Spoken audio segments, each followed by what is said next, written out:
నమస్తే, సంగీత కిచెన్కి స్వాగతం.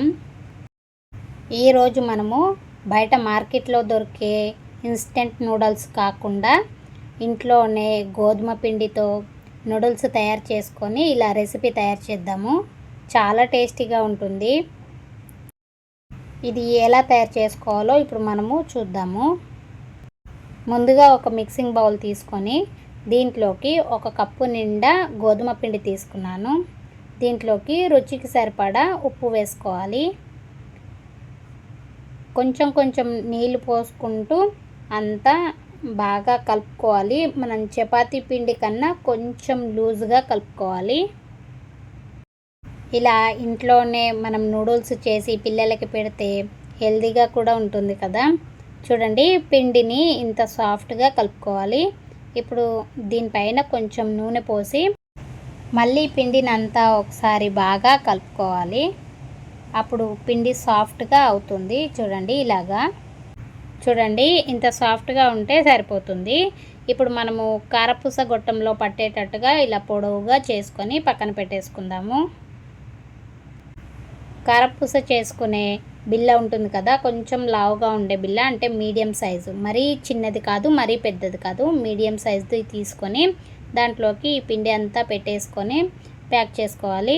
చూడండి, ఇంత లావుగా నూడిల్స్ మనకు వస్తాయి. నేను ముందుగానే గ్యాస్ ఆన్ చేసి ఒక ప్యాన్ పెట్టుకొని 1/2 లీటర్ వరకు నీళ్ళని వేడి చేసుకున్నాను. ఈ నీళ్ళు మరుగుతూ ఉన్నప్పుడు కొంచెం ఉప్పు వేసుకొని 1/2 టీ స్పూన్ వరకు నూనె కూడా వేసుకోవాలి. ఇవి నీళ్ళు బాగా మరుగుతూ ఉన్నప్పుడు మనము దీంట్లోకి ఈ నూడిల్స్ చేసుకుంటూ వేసేసుకోవాలి. నీళ్ళు బాగా మరిగినప్పుడు మాత్రమే ఈ నూడిల్స్ని నీళ్ళలో వేసుకోవాలి. అప్పుడే మనకి అంటుకోకుండా విడివిడిగా వస్తాయి. నీళ్ళలో ఉప్పు, నూనె తప్పకుండా వేయండి. నూనె వేయడం వలన మనకి నూడిల్స్ అనేవి పొడి పొడిగా వస్తాయి. నేను తీసుకున్న 1 కప్పు పిండికి ఒక్కరికి సరిపోయేంత నూడిల్స్ తయారవుతాయి. చూడండి, పిండి అంతా ఇలా నూడిల్స్ లాగా చేసుకొని వేసుకున్న తర్వాత ఒక ఫోర్క్ కానీ స్పూన్ కానీ తీసుకొని కొంచెం విడివిడిగా చేసుకోవాలి. ఆ తర్వాత 2-3 నిమిషాల పాటు మీడియం ఫ్లేమ్లో మనం ఉడికించుకోవాలి ఈ నూడిల్స్ని. చూడండి, 3 నిమిషాల తర్వాత ఇలా బాగా ఉడికిపోయాయి. ఇప్పుడు వీటిని ఒక స్ట్రైనర్లో తీసుకొని రన్నింగ్ వాటర్లో మనం పెట్టుకోవాలి. అప్పుడే మనకి నూడిల్స్ లోపటి వరకు కూల్ అయ్యి ఇంకా ఎక్కువగా కుక్ అవ్వకుండా ఉంటాయి. లేదంటే ఒక బౌల్లో ఐస్ వాటర్ తీసుకొని దాంట్లో ఈ నూడిల్స్ని వేసేసుకోండి. నేనైతే ఇక్కడ ట్యాప్ కింద పెట్టి పూర్తిగా చల్లారేంత వరకు వాష్ చేసుకున్నాను. దీనికి ఏదైనా ఎక్స్ట్రా పిండి కనుక ఉంటే కూడా వెళ్ళిపోయి మనకు నూడిల్స్ అనేవి పొడి పొడిగా ఉంటాయి.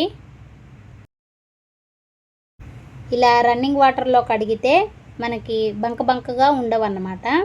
ఇప్పుడు గ్యాస్ ఆన్ చేసుకొని ఒక పెద్ద కడాయి పెట్టుకున్నాను. దీంట్లోకి 1 టీ స్పూన్ వరకు నూనె పోసుకున్నాను.